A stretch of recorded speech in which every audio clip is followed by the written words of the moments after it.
The quiet streets of Willow Creek, a small American town, were about to witness a series of events that would leave the community reeling.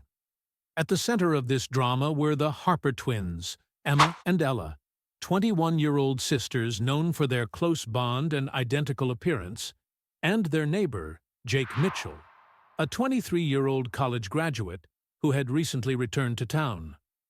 What began as a seemingly innocent love triangle would soon spiral into a dark tale of jealousy, betrayal, and bloodshed. Emma and Ella Harper had always been inseparable. Growing up in Willow Creek, they were the Golden Girls, bright, beautiful, and full of life. But beneath their identical smiles, they couldn't have been more different. Emma, the older by minutes, was the responsible one, always looking out for her sister. Ella, on the other hand, was impulsive and adventurous, often leading them into trouble. Their bond was something people in Willow Creek envied, a connection so deep that they seemed to understand each other without words. As they grew older, their paths diverged slightly. Emma was the studious one, earning a reputation for her diligence and attention to detail, while Ella was more carefree, living in the moment and often acting on impulse. Despite their differences, they remained close, their bond unshaken by the typical rivalries that often develop between siblings. This connection was only strengthened by their shared experiences, from childhood games to high school secrets, and even their first crushes. When Jake Mitchell returned to Willow Creek after graduating from college, he was welcomed back with open arms. The town had watched him grow up, and many were proud of the young man he had become. Tall, athletic, and with an easy smile, Jake had always been popular, but college had added a layer of maturity and confidence to his demeanor. He was the kind of person who seemed to fit in anywhere, whether it was at a local bar with old friends or helping out his mother around the house. Emma first noticed Jake at the grocery store. She was picking up a few things for dinner when she spotted him in the produce aisle. They exchanged pleasantries, and Jake mentioned how good it was to be back home. For Emma, it was as if she was seeing him for the first time.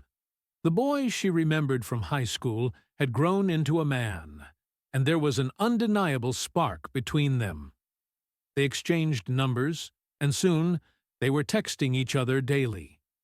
Ella, who was often preoccupied with her own social life, didn't pay much attention at first. But as Emma and Jake's relationship deepened, Ella began to feel a pang of jealousy.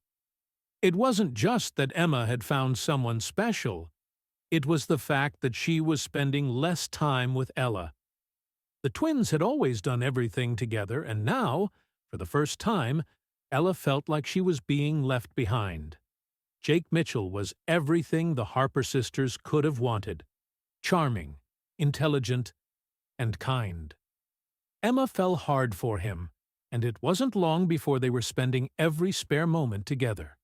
Their dates were simple yet meaningful: long walks around Willow Creek, picnics by the river, and movie nights at Jake's house. It was the kind of romance that seemed perfect on the surface, but it also marked a subtle shift in the sisters' relationship.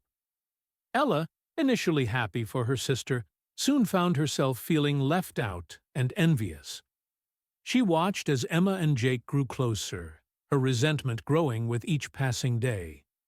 It wasn't just Jake's affection that Ella craved, it was the thrill of being desired, the excitement of being pursued. The more she watched them together, the more she realized how much she wanted that same attention, and how much she missed the closeness she once shared with Emma. The jealousy that began as a small seed in Ella's heart grew quickly. She found herself obsessing over Jake, imagining what it would be like if he were with her instead of Emma. These thoughts consumed her, keeping her awake at night as she devised plans to insert herself into Jake's life. She began to notice every detail about him: his habits, his likes and dislikes, the way he smiled when he talked about something he loved. She was determined to win him over, no matter the cost. It started with small things, wearing Emma's clothes, mimicking her mannerisms, subtly inserting herself into conversations where Jake might mistake her for Emma. The thrill of playing this dangerous game consumed Ella. She felt powerful, as if she held the key to both her sister's happiness and her destruction. And then, one evening, Ella took things a step further. One night, after Emma had gone to bed early with a headache, Ella saw her opportunity. She knew that Jake would be stopping by to drop off a book Emma had lent him. As soon as she heard his car pull up, she quickly changed into one of Emma's sweaters, let her hair down, and put on her sister's favorite perfume. When Jake knocked on the door, Ella answered, feigning nonchalance. The dim lighting in the hallway worked in her favor, and Jake didn't suspect a thing. They chatted for a bit, Ella pretending to be Emma, her voice softer, her posture more reserved. Jake didn't seem to notice the difference. When he leaned in to say goodnight, Ella took a bold step forward, pressing her lips to his in a kiss that took him by surprise. Jake pulled back, a flicker of confusion crossing his face, but Ella quickly covered by laughing it off as a joke, claiming she was just messing with him. Jake smiled, but the seed of doubt had been planted. The next time Jake and Emma were together, he couldn't shake the feeling that something was off. He remembered the kiss, the way it had felt different, not quite right. But Emma was acting completely normal, and he didn't want to bring it up and risk making things awkward. Still, the thought lingered in the back of his mind, making him question every interaction with her. Meanwhile, Ella reveled in her success. She had managed to kiss Jake without him realizing it was her, and the thrill of it was intoxicating. But she wasn't satisfied with just one kiss. She wanted more. The next time Jake came over, Ella made sure to be the one to greet him, making up an excuse that Emma was busy and couldn't come to the door. She flirted with him shamelessly, pushing the boundaries further each time. Jake, still unaware of the deception, began to feel increasingly confused. He couldn't understand why Emma's behavior seemed to change so drastically from one moment to the next. Sometimes she was playful and flirtatious, other times distant and aloof. He began to wonder if there was something wrong with their relationship, or if he was imagining things. When Emma found out about the kiss, the world she had so carefully built came crashing down. It happened on a sunny afternoon when Jake, unable to keep his confusion to himself any longer, confronted her about the inconsistencies in her behavior. At first, Emma was bewildered. She had no idea what he was talking about. But as Jake described the kiss in detail, the pieces began to fall into place. Emma's heart sank as she realized what had happened. The description of the kiss, the moments Jake had described, none of them were familiar to her. She could feel the color drain from her face as the truth dawned on her. Ella had been pretending to be her. Anger and betrayal surged through Emma, feelings she had never associated with her sister before. This was beyond a simple mistake or misunderstanding. It was a deliberate act of deceit. Without a word, Emma stormed out of Jake's house and headed straight home. She found Ella in their shared bedroom, casually flipping through a magazine as if nothing had happened. But the moment Emma burst in, Ella could see the fury in her sister's eyes. The magazine slipped from her fingers as Emma confronted her, demanding to know why she would do such a thing. Ella, caught off guard, tried to deflect at first, laughing it off as a harmless prank. But Emma was relentless, her voice trembling with the intensity of her emotions. She pushed Ella for the truth, her eyes filled with tears of hurt and confusion. Finally, Ella broke down, confessing her jealousy and loneliness, her feeling of being left behind as Emma and Jake's relationship blossomed. But Emma couldn't accept her sister's excuses. The bond they had shared for 21 years felt shattered, replaced by a growing chasm of distrust. The sisters, once so close, now found themselves locked in a bitter feud. Their arguments escalated into shouting matches, and their home in Willow Creek, once filled with laughter, became a battleground of anger and resentment. The rift between them widened, and soon they were barely speaking to each other except to hurl accusations and insults. As days turned into weeks, the tension between the sisters only grew. Neither of them wanted to admit it, but deep down, both knew that Jake was the root of their problems. It wasn't just about the kiss or the deception. It was about the way their relationship had changed because of him. The love that had once united them was now tearing them apart. One night, after another explosive argument, the sisters sat in sullen silence. The house was quiet, the only sound the distant hum of cars passing by on Willow Creek's main road. It was Ella who first voiced what they had both been thinking, though neither had dared to say it aloud. "We'd be better off without him," she said quietly, her voice cold and resolute. Emma looked at her, startled by the suggestion, but as the words hung in the air, she felt a strange sense of agreement. They didn't need to discuss it in detail.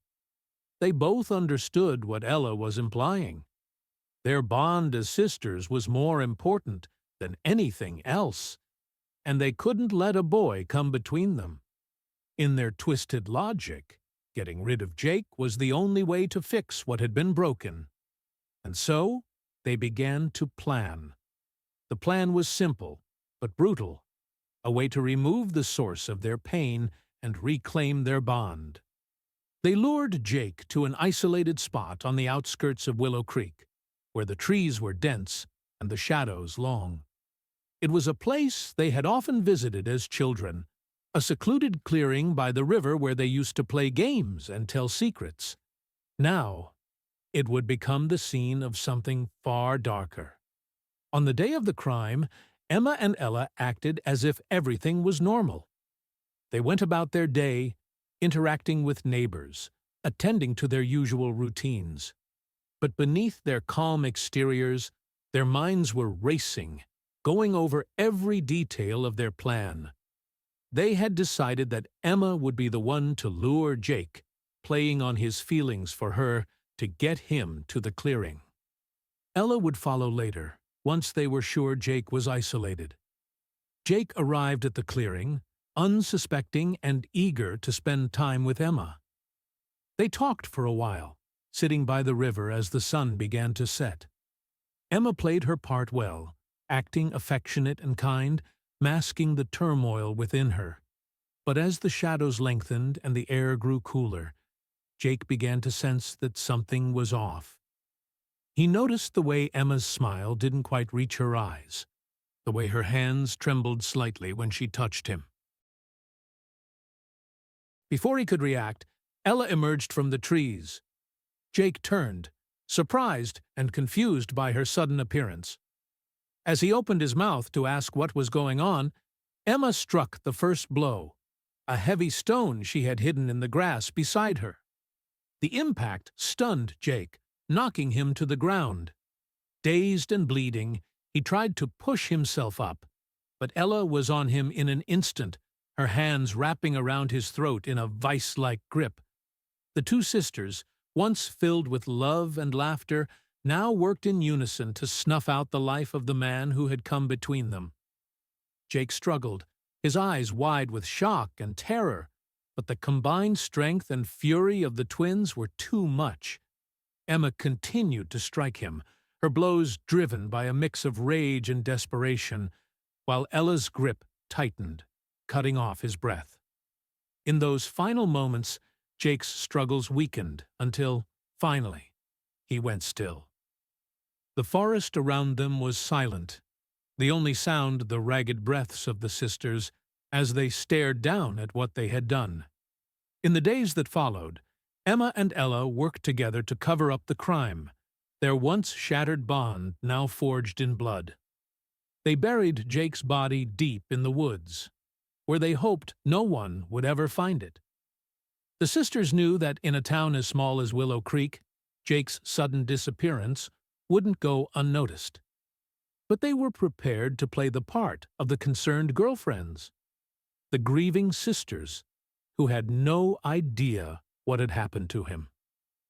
The people of Willow Creek noticed Jake's absence almost immediately. His mother reported him missing after he failed to return home that night, and the town was soon buzzing with speculation. The Harper twins, now closer than ever, put on a convincing act. They joined the search parties, handed out flyers, and spoke to the police with tearful eyes and trembling voices. But beneath their outward concern, they were constantly on edge, terrified that someone might discover the truth. It didn't take long for the authorities to start asking questions. Willow Creek's small police force began to piece together Jake's last known movements, interviewing friends, family, and anyone who might have seen him on the day he disappeared. The Harper twins were questioned several times, but they stuck to their story, each lie bringing them closer together, even as it pushed them further from the truth. As the investigation intensified, the stress of maintaining their secret began to take its toll on the sisters. Ella, always the more impulsive of the two, started to unravel. She became paranoid, convinced that the police were onto them, that every look or word from their neighbors was filled with suspicion. She began to have nightmares, vivid dreams in which Jake would appear, covered in blood, accusing her of murder. The guilt gnawed at her, but she kept it to herself, too afraid to show any weakness. Emma, on the other hand, remained outwardly calm. She took on the role of the strong sister, the one who held everything together. But inside, she was struggling just as much as Ella. The weight of what they had done was unbearable, and she found herself constantly replaying the events of that night in her mind, wondering if there had been another way. Yet, despite the guilt and fear, she refused to let their bond break again. They had done this together, and they would face the consequences together. Just when it seemed like they might get away with it, the twins were blindsided by a discovery. A mistake they had overlooked in their panic. A witness, someone they hadn't accounted for, came forward with information that could unravel everything. It was an elderly man, Mr. Thompson, who lived near the outskirts of Willow Creek. He had been out for a walk with his dog on the night of the murder, and although his eyesight wasn't what it used to be, he had seen enough to raise alarm. Mr. Thompson had noticed two figures near the river that evening. At first, he thought nothing of it, assuming it was just a couple enjoying the sunset. But as the investigation into Jake's disappearance intensified, he recalled the incident and reported it to the police. His description of the two figures, both young and similar in appearance, matched the Harper twins perfectly. The police now had a lead, and the focus of their investigation shifted toward the sisters. When the police came knocking on the Harpers' door again, this time with a warrant, the twins knew their time was running out. They tried to keep their composure as the officers searched their home, but the pressure was too much for Ella. As they were questioned separately, Ella's nerves cracked under the weight of it all. She stumbled over her words, contradicted herself, and eventually broke down in tears. The truth, so carefully hidden, began to seep out. Emma, who had been trying to hold everything together, knew that Ella's confession was inevitable. She could see the guilt eating away at her sister, and she realized that there was no way they could keep up the charade any longer. When the police presented them with the evidence, the witnesses' testimony, the inconsistencies in their alibis, Emma made a decision. She would take the blame. She couldn't bear the thought of Ella going to prison, of losing the sister she had fought so hard to protect. So when the police questioned her again, Emma confessed to everything. She claimed that it had been her idea, that she had coerced Ella into going along with the plan. she painted herself as the mastermind, hoping that this would save her sister from the worst of the punishment. But the police were not so easily convinced. They knew that the bond between the sisters was strong, and they suspected that Emma was trying to protect Ella. Despite Emma's confession, they continued to investigate, piecing together the full story from the fragments they had gathered. It was clear that both sisters had been involved, and there was no way to absolve one without implicating the other. The trial of Emma and Ella Harper was a spectacle that captivated Willow Creek and the surrounding areas. The courtroom was packed with spectators, journalists, and curious locals who couldn't believe that the town's Golden Girls were capable of such a heinous crime. The prosecution painted a picture of cold-blooded killers driven by jealousy and rage. They presented the evidence methodically, leaving no doubt about the sisters' guilt. The defense, however, took a different approach. They emphasized the twins' close bond, arguing that their actions were the result of a deep psychological disturbance, exacerbated by the intensity of their relationship. They brought in experts who testified about the unique nature of twin dynamics, suggesting that the sisters had become so entwined in each other's lives that they could no longer distinguish right from wrong. The trial was emotionally charged, with both sisters taking the stand to testify. Emma, still trying to protect Ella, remained stoic, her voice steady as she recounted the events leading up to Jake's murder. She spoke of the overwhelming guilt she felt, but also of the love she had for her sister, a love that had driven her to do the unthinkable. Ella, on the other hand, was a mess of tears and apologies, her voice breaking as she described her descent into jealousy and madness. After weeks of testimony, the jury was sent to deliberate. The tension in the courtroom was palpable as everyone awaited the verdict.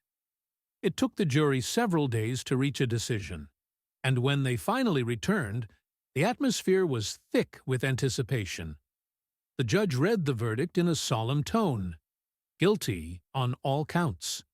The twins were sentenced to life in prison, with the possibility of parole after 25 years.